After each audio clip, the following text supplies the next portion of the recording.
వక్ఫ్ ఆస్తులకు దురాక్రమణ చేయాలనే ఉద్దేశంతోనే జీవో 47ను రద్దు చేస్తారని మాజీ డిప్యూటీ సీఎం అంజద్ బాషా మండిపడ్డారు. కడపలో మీడియాతో మాట్లాడిన ఆయన కోర్టులో కేసులు వేసి వక్ఫ్ బోర్డును పనిచేయకుండా చేసింది టీడీపీ వారు కాదా అని ప్రశ్నించారు. నిజంగా మీకు చిత్తశుద్ధి ఉంటే కోర్టులో రిట్లను ఉపసంహరించుకోవాలి, కానీ బోర్డు రద్దు చేయడం ఏమిటని విమర్శించారు. నంబర్ 28422 28479 28440 28467 ఆఫ్ 2023 ఈ 4 పిటిషన్లు వేసి మరి ఆ రోజు చైర్మన్ ఎన్నిక కాకుండా నిలుపుదల చేయడం జరిగింది.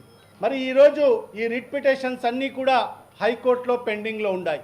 మరి ఈరోజు రాజ్యాంగబద్ధంగా వేసిన ఏదైతే వక్ఫ్ బోర్డ్ ఏదైతే కమిటీ ఉందో దానికి 5 ఏళ్ల కాల పరిమితి ఉంటుంది.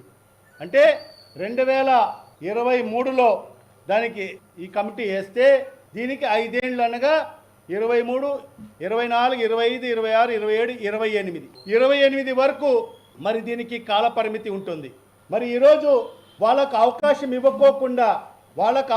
ఇవ్వకోకుండా ఈరోజు రాజకీయ పరంగా ఆలోచన చేసి మరి తన అనుయాయులను మరి ఆ వక్ఫ్ బోర్డులో నియమించుకోవాలి అనే ఒక దురుద్దేశంతో మరి ఈరోజు ఈ తెలుగుదేశం ప్రభుత్వం, కూటమి ప్రభుత్వం మరి ఈరోజు ఆ GOMS నెంబర్ 47ని ఉపసంహరించుకొని భవిష్యత్తులో వాళ్ళ పార్టీకి సంబంధించిన వాళ్ళ అనుయాయులను మరి తెలుగుదేశం పార్టీ కార్యకర్తలను మరి దీంట్లో నియమించి భవిష్యత్తులో వక్ఫ్ బోర్డుకు సంబంధించిన ఆస్తులను దురాక్రమణకు చేయాలి, అవన్నీ కూడా హస్తగతం చేసుకోవాలి అనే ఒక దురాలోచనతోనే